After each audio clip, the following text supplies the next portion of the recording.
Hello les gens, c'est Diagoman, j'espère que vous allez bien. Aujourd'hui, j'ai l'honneur de vous faire la présentation d'un traceur qui fait également chronie de chez T238. Donc merci du coup à Mike pour l'envoi de cet article pour que je puisse vous le présenter. J'ai fait quelques tests et maintenant je vais vous donner mon petit retour et vous présenter comment le tout fonctionne. Alors là tout de suite, c'est pas forcément intéressant, je vous montre comme ça, donc on va essayer de regarder ça un petit peu plus près. Alors du coup, ce T238 Tracer Unit chronographe version Daybreak, donc c'est un nom un peu à rallonge. Donc on a une boîte qui est sous cette forme avec du coup la présentation du, on peut appeler ça oui le traceur, le silencieux, donc qui est plutôt de forme rectangulaire, donc ce qui est une forme plutôt, on va dire qui change, plutôt moderne. On va voir ici, comme je vous ai dit, là on va voir les couleurs, hein, donc pour ce qui va être des effets à donner sur le silencieux. À l'arrière, on va avoir une présentation un petit peu plus qui va parler de l'écran, donc ça va vraiment être la partie chrono et réglage du traceur. Et ici, comme quoi, c'est en fibre de carbone, donc on va voir tout ça en détail. Hop, donc une petite protection. Alors on voit que moi la boîte, elle a pris un petit pet, mais bon, le tout est quand même dans de la mousse qui protège vraiment l'ensemble. On va voir dedans une notice, alors qui est en chinois et en anglais, donc désolé pour ceux qui ne savent pas lire l'anglais. Là, il n'y aura pas de truc en français. On va voir un petit truc de stickers. On va voir ici les devises de réglage, enfin de serrage quand on va mettre ça avec les différents pas de vis. Donc on va voir un pas de vis en 14 mm anti-horaire, un adaptateur en 16 mm mais qui n'est pas fileté. Du coup, ça pourra que se poser sur, on va dire, un diamètre de 16 mm, ce qui est plutôt dommage. On va avoir un petit câble de charge, alors plus court, je pense pas que ça existe, mais il est là en tout cas. Mais sinon, pour ce qui est de la charge, ça va être du type C. Et on va ensuite avoir dans ce petit film de protection le tracer Daybreak. Donc on va voir tout ça d'un petit peu plus près. Alors, comme vous pouvez voir ici, on va avoir plusieurs choses. Donc sur le côté, on va avoir la fibre de carbone avec le marquage ici qu'on peut voir. Donc T238 Tracer Unit Chrono Version Daybreak. Avec sur la partie haute, on va voir l'écran. Donc je vais vous expliquer comment le tout fonctionne avec les différents boutons aussi qui vont permettre de passer d'un mode à un autre. T238 TDBK. Alors TDBK, je pense que c'est pour Daybreak 01. On va avoir ici l'entrée, donc il faudra mettre les différents filetages. Ici les deux vis qui vont servir justement au verrouillage des filetages. La partie basse. Ici, on va voir sous le petit cache la prise de charge, alors qui est un peu chiante à enlever quand c'est en caméra, voilà. Alors c'est un peu chiant à remettre si vous laissez le bas glisser, il faut vraiment remettre les deux en même temps. Donc pareil, la première chose à faire quand vous allez le recevoir, c'est de le mettre en charge. Quand vous allez le mettre en charge, ça va être allumé en rouge et dès qu'il n'y aura plus de lumière, c'est que le tout sera bien chargé. Ici, on va voir les LED d'éclairage, hein, donc c'est là où on va voir les différentes couleurs hein, sur le mode qu'on va sélectionner.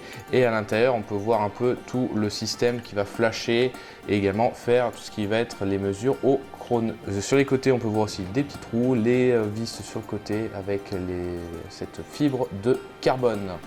Donc, une fois que vous aurez chargé cela, il va falloir déjà allumer le tout. Donc voilà comment ça se fait, tout simplement. Et donc là, on va être sur le mode chrono, alors le mode score comme ils appellent ça. Donc tout est expliqué après dans la notice d'utilisation. Et là, vous voyez, ça s'éteint au bout de quelques secondes, parce que là, on peut faire également le réglage. Donc on va avoir l'affichage en FPS, le rate par seconde qu'on peut régler, alors soit en mètres par seconde, soit également en RPM, si on veut en minutes, les joules et les joules par centimètre carré. Si on va sur le côté, on va voir le record, donc ça c'est quand vous aurez effectué plusieurs tirs au chronie. Et là on va voir tout le système de réglage, donc le chrono si vous voulez que ça puisse mesurer les valeurs. Le tracer, si vous voulez que ça illumine les billes quand vous tirez. Donc bien évidemment il faudra utiliser des billes traçantes, avec des billes classiques ça ne marchera pas. RGB, alors là on va rentrer dessus. On va pouvoir choisir les couleurs qu'on va vouloir qui s'allument sur le devant. Donc soit on va avoir le mode rainbow. Je crois que d'après les différentes options que j'ai pu voir, c'est qu'en gros ça va de manière continue éclairer sur les différentes couleurs. Dynamique, c'est qu'en fait l'ordre des couleurs va changer. On va en voir ensuite du rouge, du jaune, du vert, du cyan, du bleu, du rose et du blanc. Et après on peut très bien décider que ça ne s'allume pas en entre chaque tir. Donc moi je vais laisser en rainbow, comme ça on verra un peu ce que ça donne. Vous sélectionnez. Dial, c'est pour le diamètre de la bille que vous allez tirer, donc ça sera pour le calcul des joules par centimètre carré. VGT, donc c'est pour weight, vous allez sélectionner le grammage de votre bille. Donc moi les dernières que j'ai utilisées c'était de la 0,28 grammes. Dès que vous avez sélectionné, vous faites comme ça sur la touche du milieu, sinon vous sélectionnez après les différentes touches. Display, ça c'est pour à partir de quand vous voulez que l'écran s'allume automatiquement, et bright, ça aide pour l'éclairage. Donc pareil, au minimum c'est largement suffisant. Et power, donc c'est à partir de combien de minutes vous voulez que le chronie s'éteigne automatiquement. Donc 20 minutes c'est plutôt pas mal. Et unit, c'est si vous voulez sélectionner donc les FPS, soit en mètres par seconde, donc les FPS c'est très bien, et le rate of fire, donc si vous voulez des tirs, nombre de tirs par seconde ou les nombres de tirs en minutes. Donc dès que vous voulez, vous avez terminé, vous passez sur le côté et là vous revenez là-dessus. Donc on va faire quelques tests déjà pour l'installation. Avant ça, on va quand même regarder la notice. C'est vrai que je suis passé un peu rapidement là-dessus, donc forcément on va aller sur la zone en anglaise. Alors le tout est plutôt bien imagé, mais c'est vrai que si vous parlez pas du tout anglais, enfin vous savez pas le lire, ça va être également compliqué peut-être à tout comprendre. Mais voilà, donc ça par exemple cette page-là, je trouve que c'est pas forcément ce qui vous fait le plus comprendre. Donc là ça va expliquer en fait tout ce que je vous ai expliqué juste avant, hein, de toute manière. Donc là par exemple on va avoir l'affichage pour le chronie, enfin voilà. Sinon, l'autre info ici qui est intéressante, c'est que là, vous ne vous rendez pas compte quand vous le voyez en vidéo, mais ça pèse quand même son poids. Donc on est sur du coup un ensemble qui va faire 200 grammes. Où est-ce qu'est la fiche technique justement? Donc du coup, on est sur, au niveau des dimensions, on est sur 150 mm par 28 et 35 mm, avec un diamètre du coup à l'intérieur de 14 mm, hormis sur la jonction, on peut être un peu plus pour aller sur du 16. Donc comme je vous disais, 200 grammes. Pour ce qui est de l'interface pour la jonction, comme je vous dis, on va être soit sur du 14 mm anti-horaire, soit sur un adaptateur de 16 mm, mais qui n'est pas fileté. Pour ce qui est des réglages, comme je vous ai dit, il y a toutes les couleurs. Pour ce qui est du chronographe, on peut aller jusqu'à 80 tirs par seconde, et pour ce qui est du traceur, vraiment on peut être sur la limite de 50 tirs par seconde. Et pour ce qui est également du diamètre de projectile qu'on peut tirer, parce que c'est pas forcément que Airsoft, ça peut aller du 6 mm au du 13 mm. Et on a une batterie qui fait 1500 mAh, qui permet, si on n'utilise pas que le traceur, on peut aller jusqu'à 30 000 tirs sans avoir à recharger. Pour la suite, donc du coup, on va installer le filetage avec ces deux vis qu'on va mettre là. Alors, il est plutôt conseillé pour, si vous avez, donc majoritairement, je pense que ça sera du 14 mm, c'est de d'abord mettre ça sur votre réplique en serrant plus tôt, et ensuite de mettre le traceur dessus et vous vissez. Parce que comme c'est rectangulaire, le souci c'est qu'il faut vraiment pas que le truc soit en biais et soit bien installé. Donc en installant déjà avant et en vissant, le tout sera tout aligné direct. Hop, donc là pour le coup je vais tester ça sur ma ma RPK9 parce que sinon j'ai testé sur mon MK23 avec le 16 mm, ça passe parce que vous allez faire le serrage dessus. Je sais pas si ça nique vraiment le filetage, moi c'était juste pour une petite démo, mais c'était pas ce qui est le plus conseillé. Et j'ai également fait sur mon AP01 comme vous pouvez voir sur les différentes images.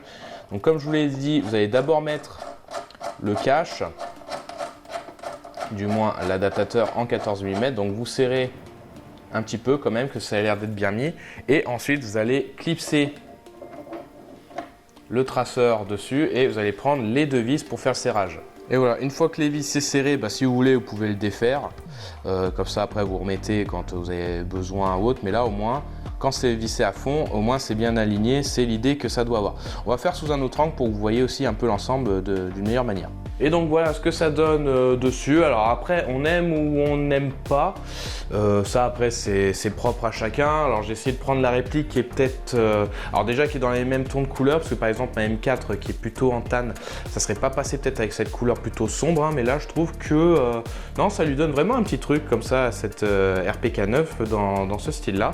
Donc là maintenant que c'est installé, on va faire quelques tests de tir.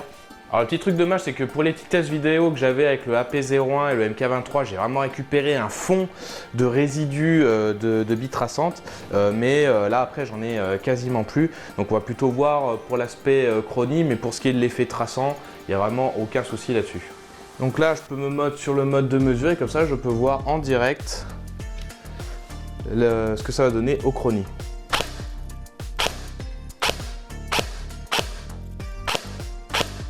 Alors vous voyez, malgré que les billes ne soient pas traçantes, les flashs sur l'avant vont éclairer, on va dire, le premier mètre de sortie des billes. Et en fait, alors c'est peut-être dur pour vous de voir à la caméra, mais on a bien un effet où les premiers mètres ont différentes couleurs sur la sortie. Je vais voir ce que ça donne en full auto pour le rate of fire.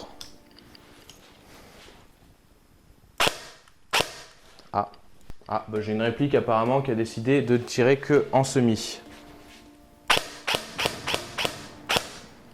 Et après, bah, du coup, je peux switcher sur différents modes de couleurs.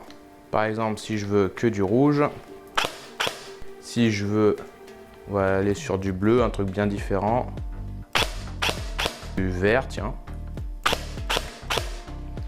Donc voilà, c'est pour à titre d'exemple. Et après, on va voir tout le système ici de mesures qui vont être enregistrées. Comme ça, vous allez avoir vos différentes mesures. Je crois que ça va jusqu'à 99 tirs ou 80 tirs. Donc là, vous avez largement de quoi avoir tout en mémoire. Alors, est-ce qu'on peut remonter?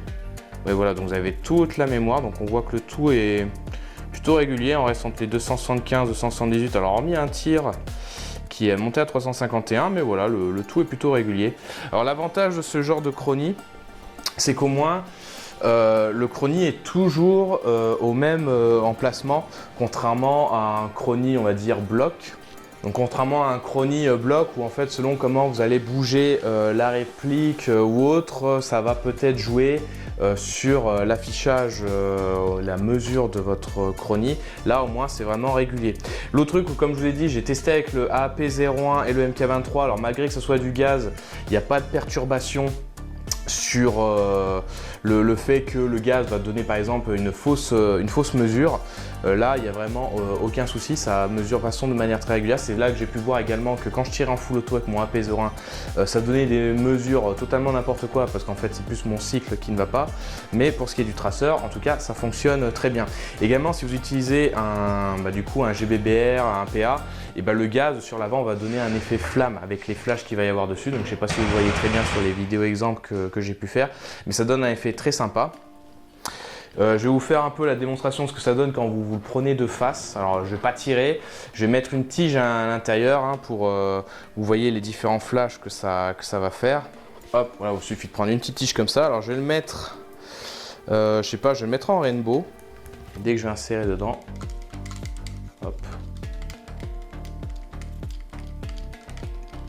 Je vais faire une projection sur le mur pour que vous voyez un peu ce que ça donne si je fais. Alors on va tourner sur un mur. Ça, je vais couper la lumière. Bon, après la caméra, je suis pas sûr qu'on voit vraiment bien, mais ouais, ça fait un mélange de couleurs en fait. Il y a différents trucs qui s'affichent. Donc je suis pas sûr que la caméra capte très bien la chose quoi. Alors attention, je dois mettre un truc si vous êtes épileptique. Alors ça va peut-être pas éblouir la personne qui va être devant vous, mais je pense que c'est pas super agréable non plus de se faire flasher avec ce truc quand vous êtes en face.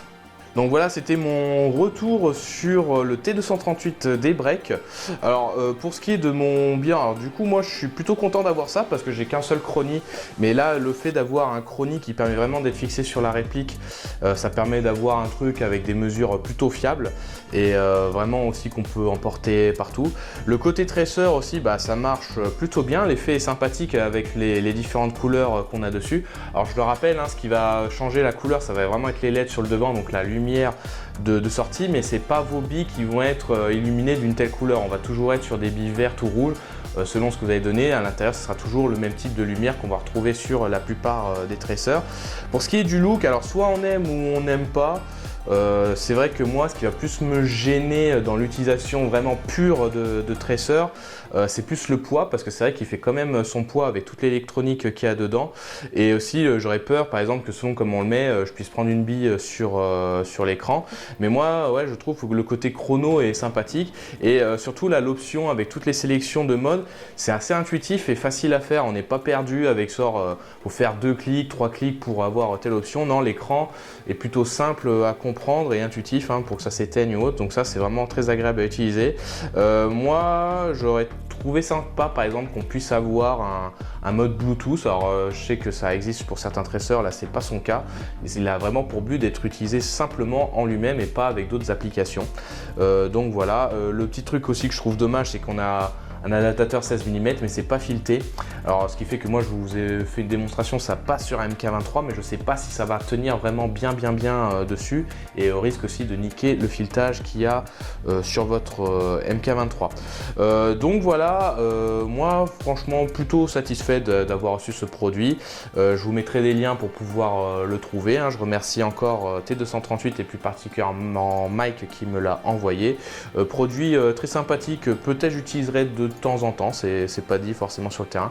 J'utiliserai peut-être plus souvent à la maison par rapport au Chronie si je dois faire des tests ou des mesures. C'est ce que j'ai fait par exemple avec mon AP01 sur lequel j'avais fait une modification, j'avais besoin de faire des tests.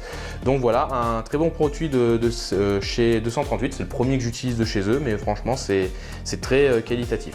Donc voilà, si jamais vous avez un produit de ce genre, n'hésitez pas à donner votre avis vous en tant qu'utilisateur. Est-ce que c'est quelque chose que vous achèteriez? Qu'est-ce qui vous bloquerait? Est-ce que ça serait le look, le prix, le poids? Enfin bref, il y a plusieurs possibilités selon vos besoins. Donc moi, j'espère que ça vous a plu. N'hésitez pas à mettre un like, de commenter, de me donner votre avis et je vous dis à bientôt pour d'autres vidéos. La bise!